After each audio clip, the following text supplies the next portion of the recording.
Hare Krishna. We continue reading from Sri Supanishad. We are on mantra 3. Asurya namate loka andena tamasa vritaha tamste pratya bigachanti yeke chatma hano janaha. The killer of the soul, whoever he may be, must enter into the planets known as the worlds of the faithless, full of darkness and ignorance. Human life is distinguished from animal life due to its heavy responsibilities. Those who are cognizant of these responsibilities and who work in that spirit are called suras, godly persons. And those who are neglectful of these responsibilities or who have no information of them are called asuras or demons. Throughout the universe, there are only these two types of human beings. In the Rig Veda, it is stated that the suras always aim at the lotus feet of the Supreme Lord Vishnu and act accordingly. Their ways are as illuminated as the path of the sun. So what is it that distinguishes us from the animals? The animal also eat, we eat. Animal sleep, we sleep. Animal mate, we mate. Animal defend, we defend. What's the difference? Now we may say, oh, but animals are doing it in such a degraded way. They're eating on the road, eating, sleeping, mating, defending, all on the road in the public. We have very nice facilities to do these things. Yeah, but then that means what does that make us to be? Just polished animals. Then we are just polished animals. We are doing the same activities of the animals, but just in a more polished way and thinking we are very great.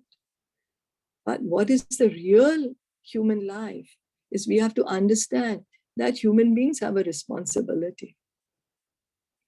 We have a responsibility and we have to work in that spirit. And if we do that, then we are called suras or godly persons. And if we neglect our responsibilities, we don't care about our responsibilities, we are in ignorance of our responsibilities, then we are called asuras. This is what the Vedas are saying. They are saying there are only two kinds of people. One is sura and asura. There are only two kinds of human beings. Suras are one who are trying to understand what is the responsibility of a human being. And asura is who does not care to understand about it.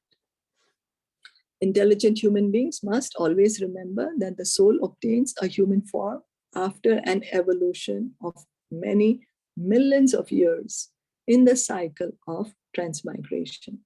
So we have gotten this human life after many, many millions and millions of years. We have taken different bodies, sometimes of animals, sometimes of trees, sometimes birds, sometimes fish, sometimes demigod, sometimes Brahma, sometimes ant. And after going like that round and round, we have finally come to this human life. So the material world is sometimes compared to an ocean, and the human body is compared to a solid boat designed especially to cross this ocean. So this Bhavasagar, this material world is called an ocean, Bhavasagar, deep ocean. Not easy to cross the ocean. If we have to cross the Atlantic Ocean by swimming, could we be able to swim across the full Atlantic or the full Pacific Ocean? Could we actually swim the full Pacific Ocean? No, we need a boat. So the Pacific Ocean is still so small compared to this full material ocean. So how vast is this material ocean? Then we need a boat. And what is that boat? This human body. This human body that we have is a suitable boat. The Vedic scriptures and the acharyas or saintly teachers are compared to expert boatmen. And the facilities of the human body are compared to favorable breezes that help the boat ply smoothly to its desired destination. So we have the scriptures. Krishna has given us the Vedic scriptures. We have the acharyas. Acharyas who keep coming time and time again, the bona fide acharyas and the sadhus. Who are they? They are compared to the boatmen who can guide us. They can guide our activities. Ply the boat means they can guide us how we should act. What shall we do so that we can get away from this material world and reach the spiritual world? And so do we have the facility? Yes, this human body. We have the facilities. We are given ears for what? Why do we have these ears? We were hearing in Srimad Bhagavatam, the Lord gave us ears so that we could hear about him, hear his glories. Why did he give us a tongue? So that we could speak about him, so that we could taste his prasad. These are the facilities that we have. And if with all these facilities, a human being does not fully utilize his life for self-realization, he must be considered Atmaha, a killer of the soul. So in spite of being given a suitable body, given so much guidance by the acharyas, the scriptures, the gurus, if we are not going to use this life for self-realization, we are called Atmaha. Means we are killing ourselves. We are committing spiritual suicide. Material suicide is when we want to put an end to this material body, but the soul still lives. Now, why is it called spiritual suicide? This killer of the soul, Atmaha, we are killing our soul because we have the opportunity to go back home, back to Godhead, to be situated in our true position, and we are not utilizing that opportunity, which is so rare to achieve, very difficult to get this human life, and we are wasting it without understanding its value. So Sri Isopanishad warns in clear terms that the killer of the soul is destined to enter into the darkest region of ignorance, to suffer perpetually. Sri Isopanishad is saying, we have to act. Act we must. Nobody can do, we cannot not act. So what is Sri Ishopanishad saying? Saying act in terms of self-realization, because if you don't, you're acting in ignorance. So what's going to happen? Your next life, you're going to be degraded to going down to either in the hellish planets or in the animal form of life. By our activities, we are creating our future body. They are swine, dogs, camels, asses, etc., whose economic necessities are just as important to them as ours are to us. But the economic problems of these animals are solved only under nasty and unpleasant conditions. The human being is given all facilities for a comfortable life by the laws of nature, because the human form of life is more important and valuable than animal life. So we are also concerned about eating, sleeping, mating, defending. We need that. We need a shelter. We need food to eat. We need protection. We need defense. We need mating. And we are getting this comfortably. The animals, they have it, but they don't have the comforts of it. If you see a bird is eating, also a bird will look here and there all the time, eating in so much anxiety that somebody might come and kill me. We at least can eat aram se, whatever meal we are eating. We don't have that so much distress that anybody can kill me at any time or anything can happen to me. While we are eating comfortably. So why is man given a better life than that of swine and other animals? Why? Why? The answer is given. Why? Why is a government, somebody who is a government servant, he's given better facilities than an ordinary person? The answer is that the highly placed officer has to discharge duties of a higher nature. So the clerk is not given so much facility as a really high-ranking government officer. Why government officer is given so much facility, so much perks? Cars, security, secretaries, aides, private transportation, everything. Why? Because he is doing more important work. He has higher responsibilities. That's the reason. The president, he's given such facilities. Why? Because he has a great responsibility to perform. That's why he's given a private jet. He has, so he doesn't need to waste time doing so many things, doesn't need to go through the anxiety. He has secretaries, he has security, he has whatever, a good counsel, so he can do his work. So the answer is that, yeah, he has discharged, fine. So similarly, the duties human beings have to perform are higher than those of animals, who are always engaged in simply feeding their hungry stomachs. So we have to understand we are given more facility than animal because we have a higher duty, not only eating, sleeping, mating, and defending. Yet the modern soul-killing civilization has only increased the problems of the hungry stomach. When we approached a polished animal in the form of a modern civilized man and ask him to take interest in self-realization, he will say that he simply wants to work to satisfy his stomach and that there is no need of self-realization for a hungry man. So polished animal, why polished animal? Prabhupada is calling because we are doing the same activities of animals, eating, sleeping, mating, and defending, just in a more sophisticated way. But if we are telling them, Prabhupada is saying, if we are asking them, take interest in self-realization, who you truly are, then that person says, oh, I just have to work. I have to fill my stomach. I have to make money. I have to provide for my family. But the laws of nature are so cruel, however, that despite his denunciation of the need for self-realization and his eagerness to work hard to fill his stomach, he's always threatened by unemployment. So laws of nature are there. We are saying we don't want to, we don't have time to understand our true self. But then we see, because of not understanding our true self, how we get so entangled in this lamentation, suffering, anxiety, fear. It just grips us, because we don't know how to handle the situations that are coming. We don't understand what's happening. So self-realization is very important to understand. It's a responsibility of every human being.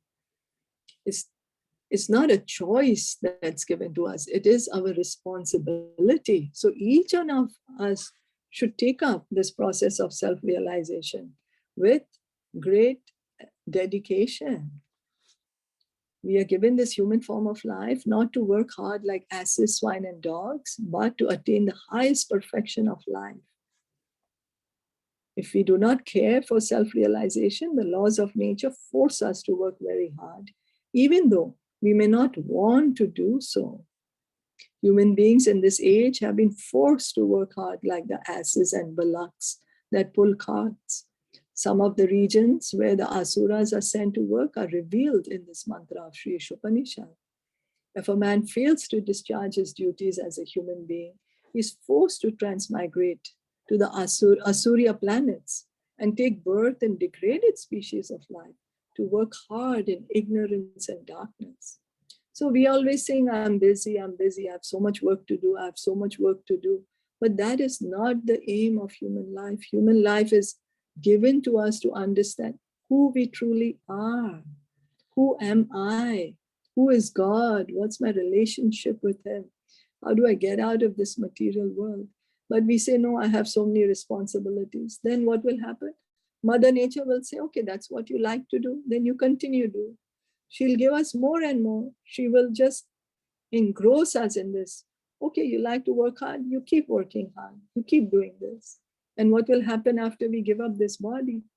Because we don't want to understand God, we do not want to understand ourselves, then we don't need this human body. Then Mother Nature says, you're acting like an asura. Then you take a body of asura. Why shall I waste a human body on you? So next life you become asura. That's what she does. That's how Mother Nature decides which body we are going to take. How we are acting in this life, she's deciding based on that what body to give us. If we are eating flesh of animals in this life, then she says, you do not need human body for that. So next life, it's better you take the body of a lion or a tiger. In that you can eat flesh very nicely. So responsibility of human life is self-realization. In the Bhagavad Gita 6.41 to 43, it is stated that a man who enters upon the path of self-realization but does not complete the process despite having sincerely tried to realize his relationship with God is given a chance to appear in a family of Shuchi or Srimat. So what happens? Okay, I'm a human being. Okay, I'm trying to take up the process of self-realization, but I didn't finish it. Human life, somehow or the other, I have to give up this body or whatever. Somehow or the other, this process is stopped. I have tried to understand who am I. I've tried to understand who's God and my relationship with God. Then, but I have to give up this body. Then the next life, Bhagavad Gita, Krishna says, next life, then we are given a chance to take birth in a family of an advanced Brahmana or a very rich mercantile family, very rich people, so that we can get better chance to continue with the process of self-realization. So the words written are Shuchi or Srimat. Shuchi means spiritually advanced Brahmana. So next life we can be born in the family of a Brahmana, spiritually advanced. Means who not only for to be situated on the Brahman platform, but spiritually advanced, means he's understanding that I am a spirit soul and I have a relationship with God. So that is why it's specifically mentioned spiritually advanced Brahmana, not only situated on the Brahman platform, but who's truly wanting to understand his relationship with God, or in a rich family, so then we can see that whatever efforts we are putting, it's not wasted. So the person who fails to achieve self-realization is given a better chance in his next life due to his sincere efforts in this life. So even in this life, if we are not successful, we will be given better opportunities to continue the process of self-realization in the next life. If even a fallen candidate is given a chance to take birth in a respectable and noble family, one can hardly imagine the status of one who has achieved success. By simply attempting to realize God, one is guaranteed birth in a wealthy or aristocratic family.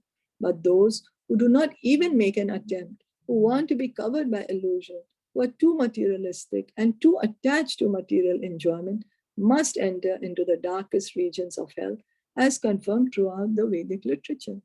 So just by trying to understand who is God, we are just attempting to realize.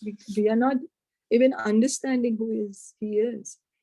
Just by trying to understand who is God, the next life we are guaranteed to take birth in an aristocratic family.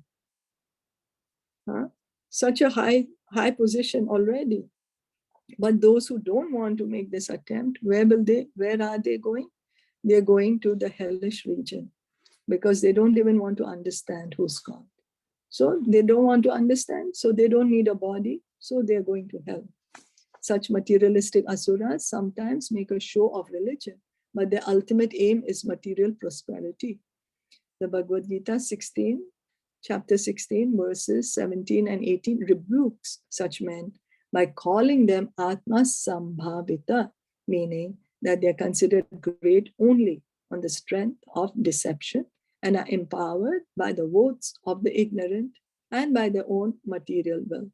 Such asuras, devoid of self-realization and knowledge of Ishavasya, the Lord's universal proprietorship, are certain to enter into the darkest regions. So what is Sri Upanishad saying? That sometimes there are some people who appear to be self-realized, but they're not actually, they don't want to understand who's God.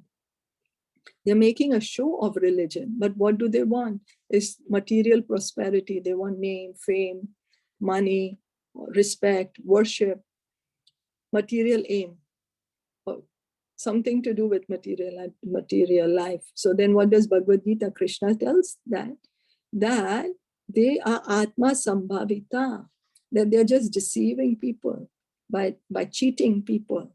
They're being duplicitous. They're cheating the people. And by doing so, they are increasing their wealth or their position, because the ignorant people are giving them this fame or this respect or whatever, money. So based on these ignorant people, the person Atma Sambhavita who's cheating, what is he going to do? He's not really understanding God. He really does not want to understand God. He does not want to teach about God, really. So what is he going to do? In the next life, he's going to go into the darkest region. This is what Krishna is saying in the Bhagavad Gita. So we should not play with other people's faith. We should not misguide others. Because if we misguide others, then we are entering into the hellish region. The conclusion is that as human beings, we are not meant simply for solving economic problems on a tottering platform, but for solving all the problems of the material life into which we have been placed by the laws of nature. So what is Sri Upanishad saying? That we have gotten this human body. This human body is not given to us to see how we can eat, sleep, mate, or defend better, how we can have more food, how we can enjoy more, how can we solve our economic problem.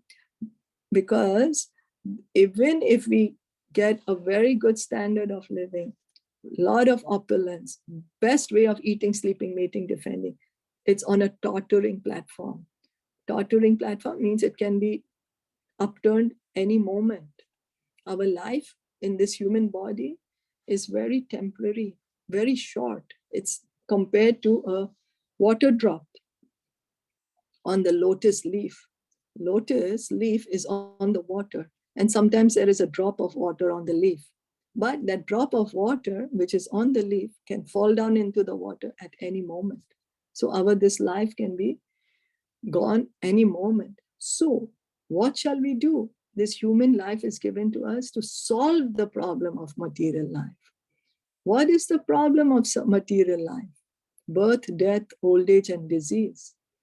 Why am I becoming old? Why do I have to get disease? Why do I have to die? Who am I truly? Who is God? This is the reason we are given this human life. To understand who is God, Ishavasya principle, we just read. Sri Upanishad is saying everything is belonging to the Supreme. Who is that Supreme? Who's the one who's maintaining us? How do we get to know him? That is the reason we are given the human life. Is that okay?